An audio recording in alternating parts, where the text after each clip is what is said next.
Hello दोस्तों, क्या हाल चाल। मैं भी पूर्णांक शर्मा एक बार फिर आप लोगों का स्वागत करता हूं आपके अपने फिजिक्स परिवार ऑफिशियल वीआईपी क्लासेस में, जहां हम देते हैं आपको फिजिक्स की बेहतरीन classes with all computer numericals. ठीक है, चलिए जरा बच्चा थोड़ी सी तबीयत डाउन है ना, मौसम की थोड़ी अदला बदली चल रही है, इस वजह से थोड़ी दिक्कत हो जाती है। बाकी आप लोग भी अपना ध्यान रखिए, है ना, क्योंकि मौसम चेंज हो रहा है और इसके साथ साथ बहुत सारी जो बीमारियां होती हैं, डिजीज होती हैं, वो आ जाती है। चलिए बात करते हैं आज के टॉपिक के बारे में। देखिए जरा, लास्ट क्लास में हमने बहुत अच्छे तरीके से डुअल नेचर के जो न्यूमेरिकल्स थे वो कंप्लीट कर लिए थे।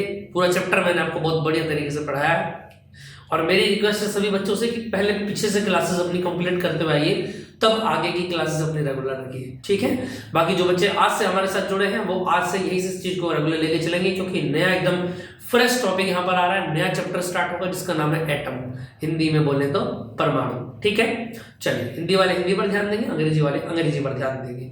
तो बात करते हैं एटम के बारे में। देखो, हमने 9th क्लास में भी पढ़ा है एटम क्या होता है, एक बार फिर दोबारा से यहाँ पर एटम आ गया। ठीक है, तो देखते हैं एटम यहाँ पर हम पढ़ेंगे क्या क्या चीजें। देखो, सबसे पहले हम इसके सिलेबस के बारे में बात कर लेते हैं कि एटम में इस बार हमारे सिलेबस में है क्या क्या।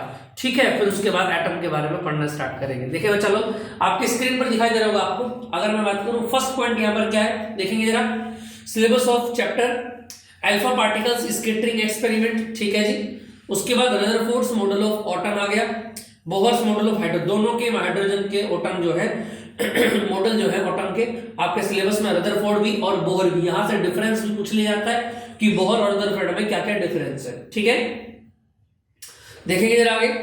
नेक्स्ट आ जाता है experiment expression for radius of nth possible orbit.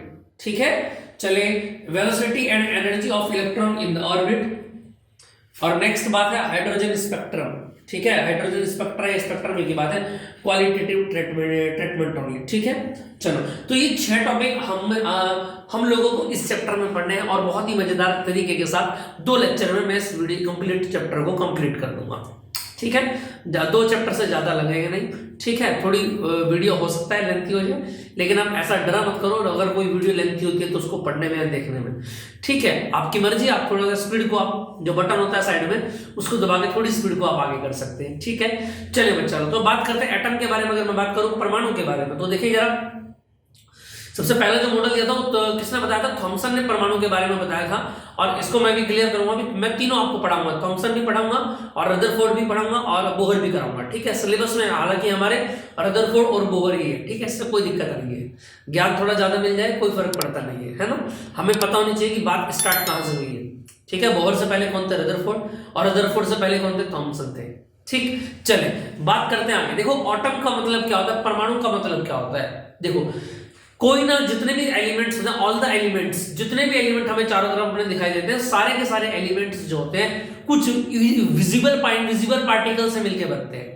समझ में आ रही है बात, छोटे छोटे पार्टिकलों से मिलकर बनते हैं। उन्हीं छोटे छोटे पार्टिकल्स को आप क्या कहते हैं, एटम कहते हैं। ये बात याद रखना, थॉमसन ने यही बात हमको क्लियर करी थी क्या, और थॉमसन ने कहा था कि क्या, कि जब आप किसी तरबूज वाटरमेलन को बीच में से काटेंगे, है ना, वाटरमेलन को अगर आप बीच में से काटेंगे तो वाटरमेलन को बीच में से काटने के बाद क्या होगा, अब जब आप उसके दोनों हिस्सों को देखेंगे तो उसमें क्या होता है, आपने देखा होगा उसके जो सीड्स होते हैं, है ना, जिन्हें हम खा भी लेते हैं कई बार, उसके जो सीड्स होते हैं वो उसमें धसे हुए रहते हैं इस तरीके से। फिगर के अंदर अगर हम बात करें, ये इस तरीके से होता है तरबूज, इसके अंदर क्या होता है, डॉटेड जो है इसके अंदर के जो बीज हैं वो धसे हुए होते हैं। और यही उन्होंने शेप बताई थी किसकी, थॉमसन ने बताई थी कि यही शेप क्या होती है, किसी भी एलिमेंट के अंदर एटम की होती है। मान लीजिए कोई एलिमेंट है बच्चा, तो उसके अंदर जो एटम होंगे, है ना, जो विजिबल पार्टिकल होंगे, वो छोटे छोटे पार्टिकल होंगे, वो कैसे होंगे, इस तरीके से इसके अंदर एग्जैक्ट होंगे पॉइंट के अंदर। ठीक है बात, चलो उसको भी हम आगे देखेंगे। पहले बात कर लेते हैं एटम के बारे में। ठीक है, आई होप आपको मेरी क्लासेस बहुत अच्छी लग रही होंगी। अपने दोस्तों के साथ शेयर कीजिए, हमारे बारे में चर्चा कीजिए, है ना दोस्तों। चलो बात करते हैं आगे। देखिए जरा, अगर हम बात करें सामने, देखो मैं आपको फिर आपकी बात बता रहा हूं कि हमारा सिलेबस, क्योंकि हमने 12th बोर्ड क्लासेस थोड़ा सा लेट स्टार्ट की थी, बाकी सब जो और उन्होंने बहुत काफी पहले से स्टार्ट कर रखा है, तो इसलिए हम सभी के सिलेबस कंप्लीट हो चुके हैं। लेकिन कोई भी बच्चे इस बात को लेकर घबराने की जरूरत ना करें, जितना भी मैं आपको करा रहा हूं बस आप उसको कंसंट्रेट करें। जिन बच्चों ने अभी तक कुछ भी नहीं पढ़ा है ना, उनके लिए भी मैं एक अलग से वीडियो बना के लेके आना हूं। और बाकी आगे का हमारा प्रोसेस कैसा रहेगा, सिलेबस को कंप्लीट, क्योंकि 14 चैप्टर कंप्लीट कराने आसान बात नहीं है। समझ में आ रही है बात। और उसमें फिर आपकी डिमांड आती है कि 2 घंटे से ऊपर की वीडियो नहीं होनी चाहिए, उस बात को भी हमें ध्यान रखना है। ठीक है बच्चा, चलो सिलेबस की टेंशन ना लें, ठीक है, आराम से बहुत तरीके से सिलेबस में आपको कराऊंगा। ठीक, थोड़ा सा समय आपका चाहिएगा बस मुझे। ठीक, चले बात करते हैं आगे। देखिए यार स्क्रीन पर क्या लिखा हुआ है,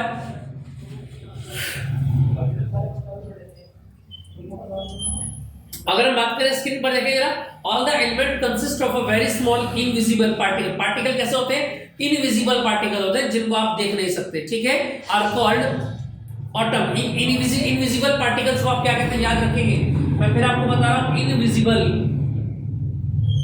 इनविजिबल पार्टिकल का ही नाम क्या है, याद रखिएगा, इनविजिबल पार्टिकल, इन्हीं को आप क्या बोल रहे हैं, एटम बोल रहे हैं। क्लियर बात समझ में आ रही है कि नहीं आ रही है, और इसी को हिंदी में बोलते हैं परमाणु, है ना, जिनको आप नजर आंखों से नहीं देख सकते, उसकी बात कर रहे हैं। ठीक है भैया, इनविजिबल पार्टिकल। चले आगे की बात अगर हम करें, atom of same elements are same, किसी भी सेम एलिमेंट के जो एटम होते हैं वो आपस में क्या होते हैं, सेम होते हैं। And atoms of different elements are different, और अलग अलग एटम्स के जो एलिमेंट होते हैं वो अलग अलग होते हैं। ठीक है, इसमें कोई दो राय नहीं है। चले, every atom is a square of radius of the order of 10 की पावर -10, यानी 10 टू द पावर -10 का क्या होता है, ऑर्डर होता है। इतने ऑर्डर, इसको ऑर्डर को हिंदी वाले क्या लिखेंगे, कोटि लिखेंगे।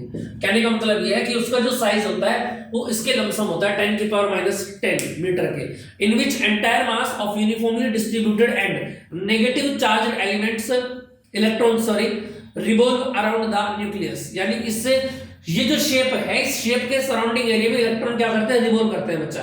ठीक है, atom as whole is electrically neutral and therefore certain and therefore contains equal amount of positive and negative charge. ठीक है, इसी में क्या होता है, पॉजिटिव चार्ज भी इसी के अंदर कंटेन होता है और नेगेटिव चार्ज भी इसी के अंदर कंटेन होता है। क्लियर, आगे बात समझ में आनी, बताना जरा, यहां तक की बात किसी को कोई दिक्कत। चले इससे आगे की बात को स्टार्ट करते हैं। समझ में आ गया, ये हमारा इंट्रोडक्शन था एटम के बारे में। अब बात करते हैं अपने टॉपिक के बारे में। देखिए जरा, एक एक टॉपिक को बहुत अच्छे से समझेंगे आप।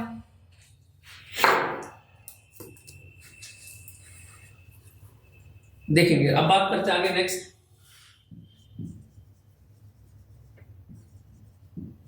थॉमसन्स एटॉमिक मॉडल, यानी कि थॉमसन का एटॉमिक मॉडल क्या था, इसकी स्पेशल बात क्या थी, इस बारे में बात करेंगे, है ना। अगर हम बात करें किस टाइम की बात है तो याद रखेंगे आप, इन 1898 J Thomson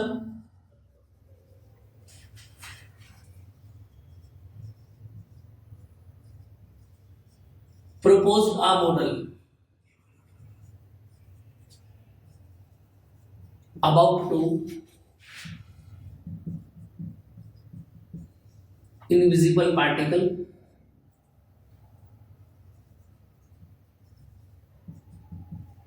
that is atom। भैया बात समझ में आ रही है, ठीक है। जो जे थॉमसन ने प्रपोज, इसकी पीडीएफ भी आपको मिल जाएगी, ग्रुप ज्वाइन कर ले। मैं फिर सारे बच्चों से कह रहा हूं, कुछ बच्चे कह रहे हैं ग्रुप में इस तरह की बातचीत, कुछ बातचीत नहीं होती है, आप इंडिविजुअल भी मैसेज कर सकते हैं, वहां पर भी आपको पीडीएफ मिल जाएगी। ठीक है, टेलीग्राम पर भी मिल जाएगी, व्हाट्सएप ग्रुप है 9634519461 पर आप मैसेज कर सकते हैं, ग्रुप में ऐड हो जाएंगे, वहां भी पीडीएफ डेली आती है, हर वीडियो की पीडीएफ आपको आती है।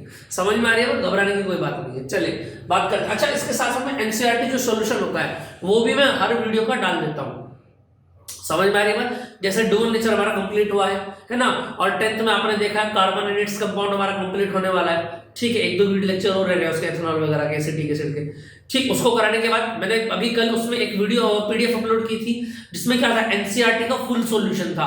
आप घर भी बैठ कर, क्योंकि देखो सिलेबस अभी ज्यादा है, आप समझ रहे मेरी बात को, मैं हर चीज अगर कराने लगूंगा तो हमारा सिलेबस न है अगले सीजन तक पूरा हो पाएगा, अप्रैल मई तक।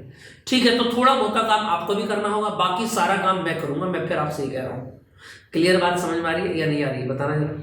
ठीक है, तो एनसीईआरटी का सॉल्यूशन मैं दे दूंगा, वहां से आप उसको पढ़ लेंगे। चलिए बात करते हैं आगे। तो समझ में आया, जे थॉमसन ने प्रपोज किया एक एटम, ठीक है, और याद रखना इसमें ये जो डायग्राम इन्होंने दिया था, इसमें क्या बताया गया, देखिए जरा, इट इज अ स्पेयर, ये जो इन्होंने बताया था कि एक गोले के अंदर, इन्होंने ये बात बताई थी कि ये इस तरीके से एक गोले के अंदर ये सारे इलेक्ट्रॉन हमको मिलेंगे। आप समझ रहे हैं मेरी बात को?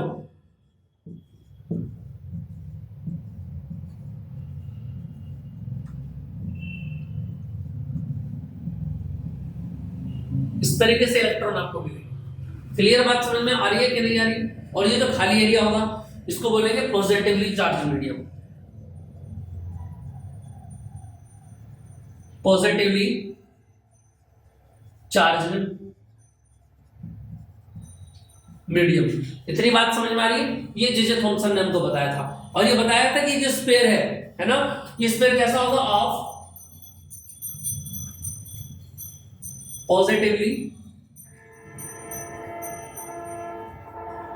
चार्ज मैटर का ये स्पेयर होगा। आ रही है बात समझ में? नहीं आ रही? ठीक है। और इसमें क्या होंगे आगे ना, with electron embedded in it. Electron क्या होंगे? इसमें बंधे हुए होंगे इसी के अंदर। क्लियर बात समझ में आ रही है? तो याद रखेंगे आप, इसमें आगे क्या बताया गया? The arrangement of electron. देखो ये डायग्राम आपको दिखाई दे रहा है, इस डायग्राम के अंदर जो अरेंजमेंट है इलेक्ट्रॉन का, समझ में आ रही है बात? इसको याद रखेंगे आप, इनसाइड द स्फीयर।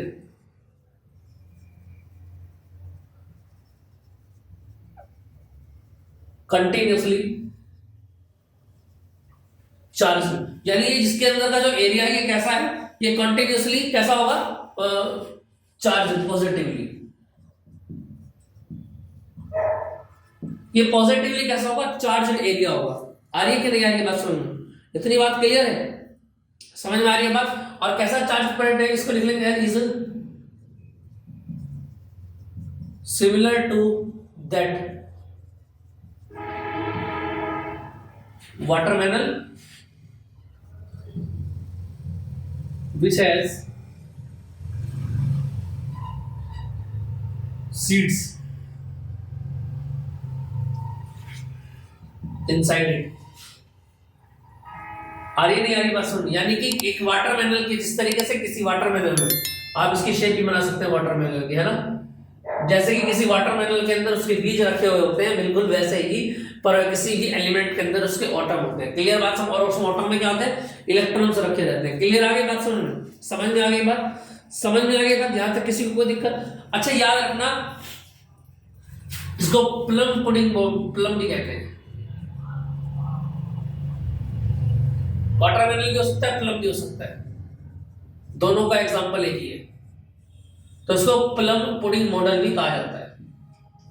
क्लियर बात समझ में? अच्छा इसकी बात अगर हम यहां पर करें फेलियर, ये फेल क्यों हुई बात थॉमसन की, समझ? इसके बाद रदरफोर्ड आए, ठीक है, फिर बोहर आए, समझ में? देखो हर किसी ने जो जो बात की उसमें कुछ ना कुछ कमी रह गई, ठीक है। अगले वाले ने उसी को मॉडिफाई करके चिपका दिया अपना नाम कि भाई मैं मेरे नाम से हो गया रदरफोर्ड ने।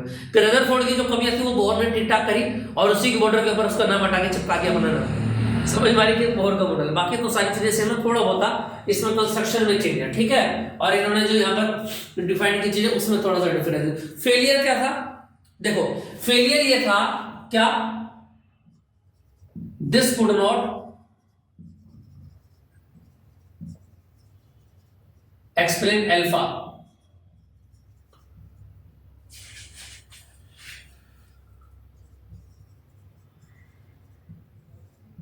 Scattering alpha particle. क्या बताया? अल्फा पार्टिकल का स्कैटरिंग का जो था, समझ में आ रही है बात? थ्रू थिन फॉइल्स, यानी क्या बताया? ये एक्सप्लेन नहीं कर पाए स्कैटरिंग अल्फा पार्टिकल को, समझ में आ रही है बात? और थ्रू दिस फॉइल, ठीक है, एंड हेंस डिस्कार्डेड, यानी कि रिजेक्ट, इसको लिख सकते हैं। ये कैसा हो गया? तो रिजेक्ट हो गया। क्यों? क्योंकि अल्फा पार्टिकल की स्कैटरिंग को अल्फा पार्टिकल कहाँ से मोशन करता है, कैसे उसका स्कैटरिंग होता है, उसको ये क्लियर नहीं कर पाया। समझ में आ रही है बात? और उसके बिना क्या था, आधा अधूरा था। समझ में आ रही है कि नहीं आ रही है बात? ठीक है, बहुत ही आसान चीजें आपको करके बता रहा हूं, अगर अब भी समझ में नहीं आ रही है तो भैया बहुत बड़ी समस्या वाली बात है। आप मेरी बात को समझने की कोशिश करेंगे। ये कंसेप्ट इतने ज्यादा मतलब ऐसे नहीं है कि आपको बिल्कुल कुछ भी समझ में ना आए। अगर आप बहुत अच्छे से रेगुलर चीजों को देखेंगे, रेगुलर वीडियोस लेक्चर रखेंगे, तो आपको एक ही बातें बहुत अच्छे से क्लियर हो पाएंगी। समझ में आ रही है बात या नहीं? चले देखते हैं आगे। अच्छा, जो बच्चे नीट की प्रिपरेशन कर रहे हैं उनकी वहां से थोड़ी सी डिमांड आ रही थी कि हमें नीट का कुछ नहीं कराया जा रहा, तो बेटा एक बात सुनो ध्यान से, पहले मैं इस चीज को थोड़ा सा कंप्लीट कर दूं, फिर इसी बैच से अलग एक नीट का नया बैच स्टार्ट होने वाला है आपका। समझ में आ रही है? 20 से 25 दिसंबर के आसपास सोच रहे हैं, क्योंकि मैं इसकी मेन यूनिट्स की कंप्लीट करा दूंगा वीडियो सारी जितनी भी अगली 20-25 दिन में, और उसके बाद फिर हम नीट के लिए एक न्यू फ्रेश बैच स्टार्ट करेंगे, बिल्कुल फ्री आप लोगों के लिए होगा। ठीक है, चैप्टर नंबर 1 से वहां पर कराए जाएंगे आपको सारी चीजें, नीट की शीट भी, प्रीवियस ईयर भी, प्रैक्टिस भी, सब कुछ धमाल मिलने वाला है। समझ में आ रही है बात? चलो देखें जल्दी से, इतनी बात क्लियर हो गई है। अच्छा, यूपी बोर्ड के जो बच्चे 12th वाले, उनके लिए बहुत अच्छी मैं सीरीज लेकर के आने वाला हूं, उनके लिए एक बहुत बड़ा सरप्राइज है। समझ में आ रही है बात? और इस संडे वो सरप्राइज आपको देखने को मिलेगा। समझ में आ रही है बात? ठीक है, ध्यान रखेंगे आप। चलो बात करते हैं आगे, देखते हैं आगे, नेक्स्ट बात को स्टार्ट करते हैं। यहां तक बात समझ में आ गई होगी आपको। अब बात करते हैं नेक्स्ट, ये तो था थॉमसन के बारे में। अब बात देखेंगे रदरफोर्ड की। रदरफोर्ड चचा ने क्या क्या बातें हमको बताई, है ना? हाँ, चलें भैया।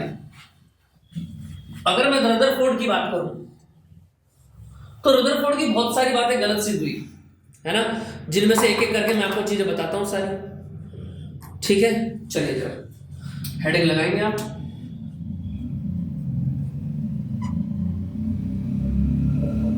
Rutherford's atomic model. Rutherford atomic model की अगर मैं बात करूं तो रदरफोर्ड एटॉमिक मॉडल की अगर मैं बात करूं तो देखें जरा इसमें क्या बताया गया। इसको आप ऐसा भी कह सकते हैं, क्या, अल्फा पार्टिकल, याद रखेंगे आप, अल्फा पार्टिकल एक्सपेरिमेंट। अभी मैं क्लियर करूंगा आपको कि इन दोनों में क्या डिफरेंस है। रदरफोर्ड क्या है, एटॉमिक मॉडल कहते हैं, ये अल्फा पार्टिकल एक्सपेरिमेंट कहते हैं, दोनों बातें सेम है। ठीक है, ये बात कब की है, याद रखेंगे, इन 1911 1911 की ये बात है, जब रदरफोर्ड को ऐसा सूझा कि मुझे अल्फा के पार्टिकल के ऊपर एक्सपेरिमेंट करना चाहिए और एटॉमिक की डिस्कवरी मुझको करनी चाहिए। एटॉमिक की डिस्कवरी के ऊपर मुझको कुछ एक्सपेरिमेंट करने चाहिए, जो एक्सपेरिमेंट आगे चल के क्या बना, अल्फा पार्टिकल एक्सपेरिमेंट बना। क्लियर बात समझ में आ रही है? कमी इसमें भी थी, लेकिन बहुत सारी अच्छी बातें भी यहां पर आपको देखने को मिलेंगी। समझ में आ रही है बात? अब याद रखना, क्या ये एक्सपेरिमेंट जो रदरफोर्ड ने खुद नहीं किया था, on the suggestion of Rutherford. Rutherford ने थ्योरी तो रदरफोर्ड की है, मॉडल भी रदरफोर्ड का है, लेकिन रदरफोर्ड ने घबराहट के कारण, ऐसा समझ लें कि खुद ही एक्सपेरिमेंट नहीं किया। उन्होंने 2 चेले रख लिए अपने। क्या कहा मैंने? उन्होंने अपने 2 चेले रख लिए जिन्होंने इस एक्सपेरिमेंट को अंजाम दिया। समझ में आ रही है बात? एक तो क्या था, जीजर। समझ में आ रही है बात? और दूसरा कौन था, मार्सडेन। क्लियर बात समझ में आ रही है? इतनी बात समझ में आ रही है? ठीक है, और याद रखना, जीजर और Marsden and Marsden performed this experiment. Clear बात समझ? ये 2 बंदे थे जिन्होंने इस एक्सपेरिमेंट को अंजाम दिया था। समझ में आ रही है बात? On scattering alpha particle. समझ में आ रही है बात? अल्फा पार्टिकल की स्कैटरिंग के ऊपर इन्होंने बात करी थी, और कहां से निकाला था ये, फ्रॉम मेटल सरफेस। क्लियर बात समझ में आ रही है या नहीं आ रही? ठीक है, मेटल सरफेस कहते हैं या फोल्स कहते हैं की बात, फोल्स कहते हैं, फोल्स ही पढ़ेंगे आगे सारे। ठीक है, तो कौन साइंटिस्ट है, Geiger and Marsden, on the suggestion of Rutherford. इन्होंने जो भी एक्सपेरिमेंट किया, लेकिन बाद में नाम किसका आया, नाम तो गुरु का ही आना है। समझ में आ गया बात? आप समझ सकते हैं कितने तेज दिमाग के थे रदरफोर्ड है ना। चलिए बात करते हैं आगे। अब इसको थोड़ा सा हम एक्सप्लेन कर लेते हैं और अच्छे से तरीके से इसको हम देख लेते हैं कि क्या क्या एक्सपेरिमेंट यहाँ पर था। ठीक है, चलो जी देखिए जरा, अब आपके स्क्रीन पर कुछ दिखाई दे रहा है, इसको देखिए एक बार जल्दी से जरा, क्या लिखा हुआ है?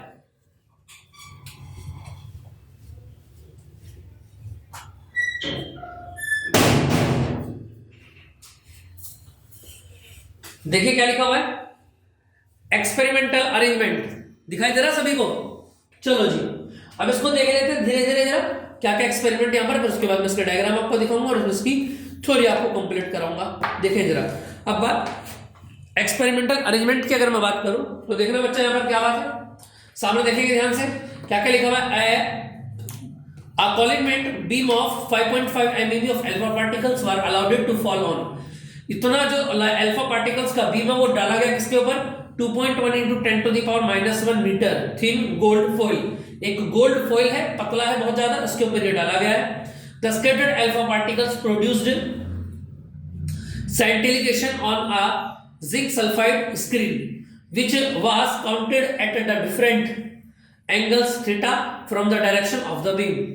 ठीक है, इसको काउंट किया जा रहा है थीटा एंगल के ऊपर। It was found that most of the alpha particles passed undeviated through thin foils formed. Some of them were scattered through very large angles। ठीक है, from the result of these experiments Rutherford proposed the following model of an atom। समझ में आ रही बात? इस experiment के बाद Rutherford ने अपनी सारी थ्योरी दी। अभी पढ़ेंगे थ्योरी क्या क्या है रदरफोर्ड की, स्टेटमेंट क्या क्या दी है, क्योंकि वही स्टेटमेंट को करेक्ट करेगा कौन? बोहर करेगा और अपना नाम चिपका के अपनी थ्योरी दे देगा। इसलिए रदरफोर्ड को पढ़ना बहुत जरूरी है, क्योंकि रदरफोर्ड को जब स्टडी कर लेंगे आप, वहां से आपको मिस्टेक्स मिलेंगी रदरफोर्ड की, और उन्हीं मिस्टेक्स को 90% ठीक किया बोहर ने और अपने नाम से चिपका दिया एक्सपेरिमेंट को। समझ रहे हैं? चलिए आगे बात करते हैं। पहले भी चोरी हुआ करती थी, मॉडल्स की बहुत चोरी हुआ करती थी, ऐसा नहीं है आज ही होती है। ठीक है, चलिए भैया देखते हैं आगे। ये डायग्राम आपको दिखाई दे रहा है, दोनों फिगर आपको दिखाई दे रहे होंगे। फिगर नंबर 1 एक्सपेरिमेंट हो रहा है पूरा का पूरा, और फिगर नंबर 2 की अगर मैं बात करूं तो देखना जरा, फिगर नंबर 2 में क्या बताया गया? अल्फा पार्टिकल्स डाले जा रहे हैं बीम के ऊपर, कुछ पार्टिकल देखो 90% पार्टिकल क्या हो रहा है? रिजेक्ट हो रहे हैं वहां से। ठीक है, यही बात इस एक्सपेरिमेंट में बताई गई। अब देखिए जरा, अब बात कर लेते हैं रदरफोर्ड की, कि रदरफोर्ड ने क्या क्या बातें हमको बताई है ना, फिर इसके बाद इसकी कमियां देखेंगे, रदरफोर्ड की क्या क्या कमियां हैं। ठीक है दोस्तों लोग, चले देखेंगे भैया स्टेटमेंट क्या क्या स्टेटमेंट बताए गए, ध्यान देंगे आप। पहला स्टेटमेंट दिया गया, an atom consist of a small and massive central core in which the entire positively charge and almost the whole mass of the atom was are concentrated, this core is called the nucleus. यानी इन्होंने बात बताई क्या, कि autumn जो होता है उसमें क्या होता है? स्मॉल मास होता है उसके सेंटर में, और चारों तरफ क्या होती है? एक सेंट्रल कोर होती है, चारों तरफ एक कोर होती है जो क्या करती है? उसके सेंटर से कनेक्ट रहती है। ठीक है, और ऑलमोस्ट जो वेट होता है ऑटम का वो कहां होता है? उसके न्यूक्लियस में होता है, सेंटर में होता है, और सेंटर को क्या बोला जाता है? न्यूक्लियस बोला जाता है। क्लियर है? चलिए सेकंड बात देखते हैं, the nucleus occupy a very small space as compared to the size of the atom.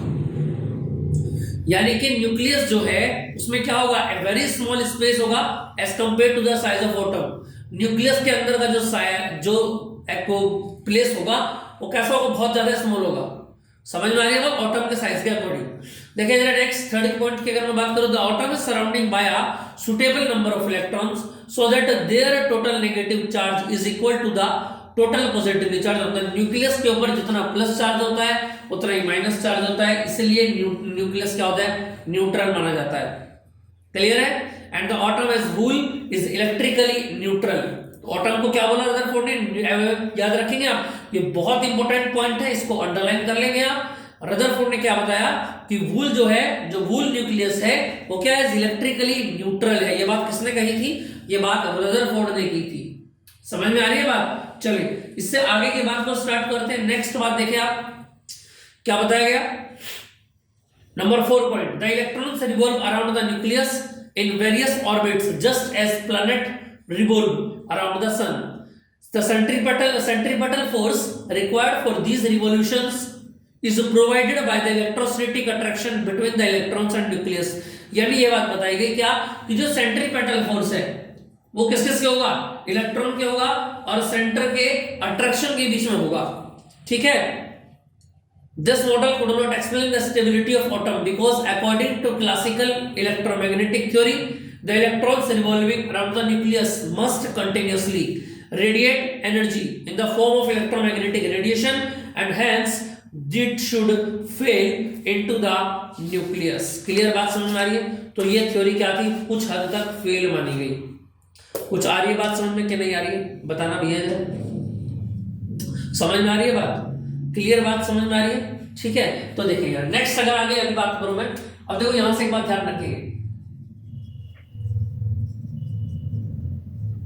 Drawbacks of Rutherford. आप ऐसा समझ ले कि रदरफोर्ड की ड्रॉबैक्स क्या क्या थे, है ना, समझ में आ रही है बात, ठीक है। देखिए जरा इसके बारे में अगर मैं बात करूं तो याद रखना दो चीजें इसने एक्सप्लेन नहीं की, क्या कमियां समझ लें आप, इट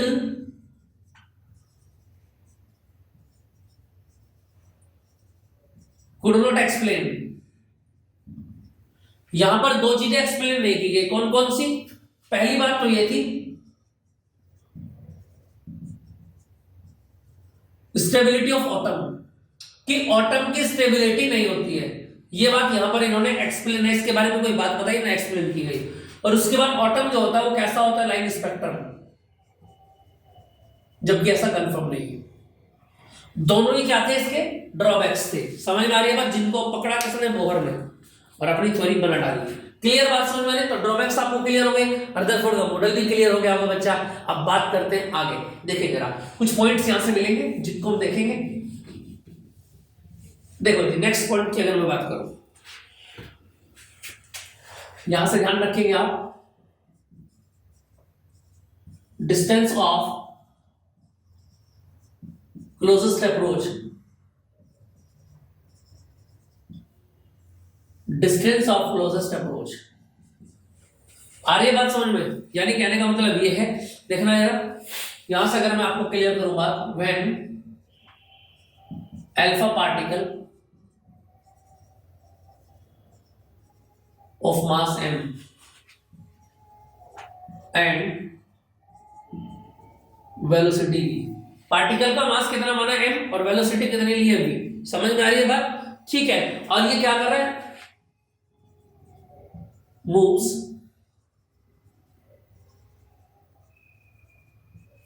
surrounding the न्यूक्लियस। एक न्यूक्लियस के सराउंडिंग एरिया में क्या कर रहा है, ये लगातार मूव कर रहा है, कितनी वेलोसिटी से, v वेलोसिटी से। क्लियर बात समझ में आ रही है? और याद रखना उस एटम का जो एटॉमिक नंबर मैंने बताया है वो z है। समझ में आ रही है बात, ठीक है। इसके लिए आपको क्या लेना है, उसको क्लोजेस्ट नियरेस्ट पॉइंट r आपको निकालना है। क्लियर बात समझ में आ रही है? देखो अगर मैं बात करूं अल्फा पार्टिकल की, तो ऐसे दो चीजें आती है, अल्फा पार्टिकल, या इसको आप कह सकते हैं 2He4 भी आप कह सकते हैं, है ना। तो Q इक्वल टू क्या आता है, n अगर मैं बात करूं, Q1 कितना आ जाता है, 2E आ जाता है, और Q2 कितना आएगा, सेकंड दूसरा जो अमाउंट है वो Z है, और कितना रहेगा, E तो E रहेगा भाई अगर मैं बात करूं यहां से, Q इक्वल टू क्या होता है, n E होता है ना। अल्फा पार्टिकल के लिए n की वैल्यू कितनी है, बोलो 2, और दूसरे पार्टिकल के लिए n की वैल्यू कितनी है, Z। ये मैंने आपको बता दिया ऊपर, Z मैंने लिया है। क्लियर बात समझ। अब इसकी अगर मैं बात पूछूं आपसे, पोटेंशियल एनर्जी,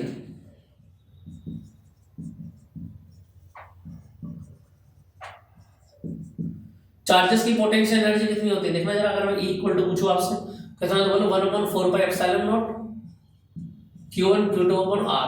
R क्या तो ये R नॉट क्या तो एक ही बात है, बोलो 1/4 पाई एप्सिलॉन नॉट। Q1 कितना है, ऊपर से 2E, और ये कितना है ZE, और अपॉन कितना है R नॉट। बोलो इतनी बात समझ में आ रही है कि नहीं आ रही है? आ रही है बात समझ में?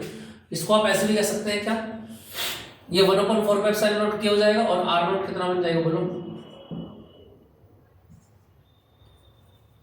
ये कितना बनेगा, K into 2Z² upon E।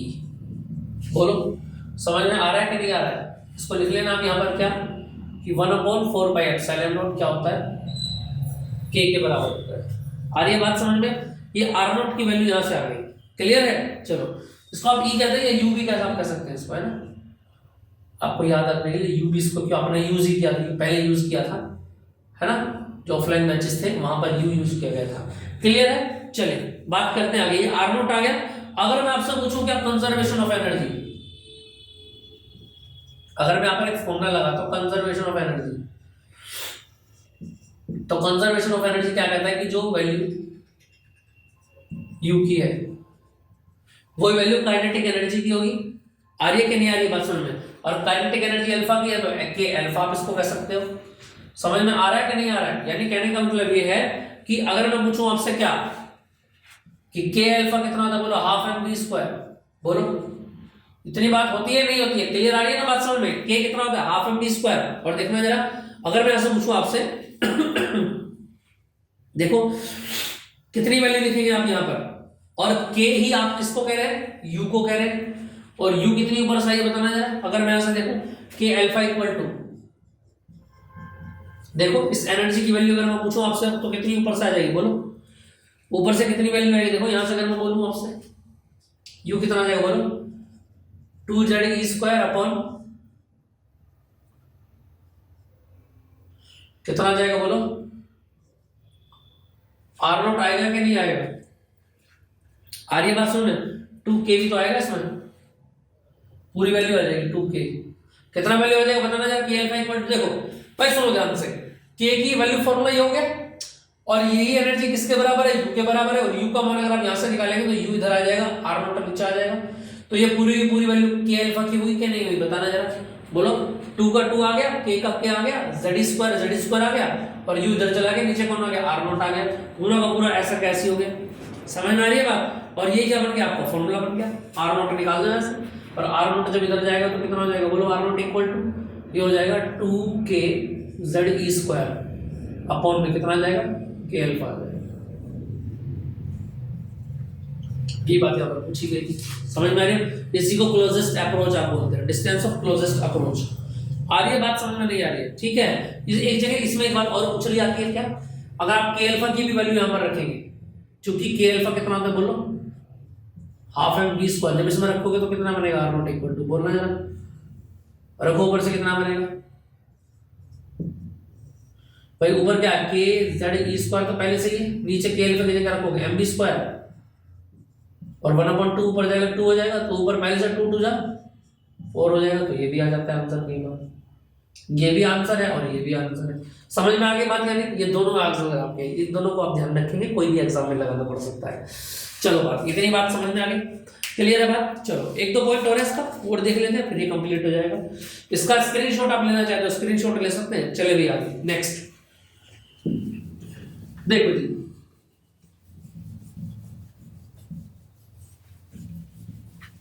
अब कुछ दो पॉइंट हो रहे हैं यहाँ पर। एक तो हम पढ़ेंगे रदरफोर्ड की लिमिटेशन क्या क्या होती है, एग्जाम में पूछी जाती है। इसके मैं शॉर्ट नोट भी बनाऊंगा, आप ऐसा ना समझे कि पूरी पूरी वीडियो याद करनी पड़ेगी। कुछ ऐसे पंटर लोग भी हैं जो केवल पास होने के माध्यम से यहाँ पर वीडियो को देख रहे हैं, या जिन्होंने अभी तक ठेला भी नहीं किया है, समझ में आ रही है, उनके लिए भी मैं कुछ स्पेशल लेके आऊंगा। फिलहाल अभी आप पहले चीजों को समझ लें जो मैं आपको समझाना चाह रहा हूँ, ठीक है। चलिए बात करते आगे। नेक्स्ट आता है इंपैक्ट पैरामीटर्स। इंपैक्ट पैरामीटर्स क्या होता है, देखो जरा आपकी स्क्रीन पर दिखाई दे रहा है। It is defined as the perpendicular distance of the velocity vector of the nth particle from the center of the nucleus. Nucleus के सेंटर से nth पार्टिकल, जहां भी दूर तक जो भी पार्टिकल आपको दिखाई दे रहा है उस पर जो परपेंडिकुलर डिस्टेंस बताएंगे वो इंपैक्ट पैरामीटर स्मॉल b होता है, ठीक है। When it is far away from the atom, the shape of the trajectory of the scattered alpha particle depend on the impact parameters b and the nature of the potential field. यानी b equal to क्या होता है 1/4 epsilon naught z square cot theta by 2 upon k alpha equal to किसके होता है 1/4 epsilon naught z square cot theta by 2 upon half m v square, ठीक है। यहां से एक नोट याद रखेंगे आप, स्कैटरिंग एंगल क्या होता है।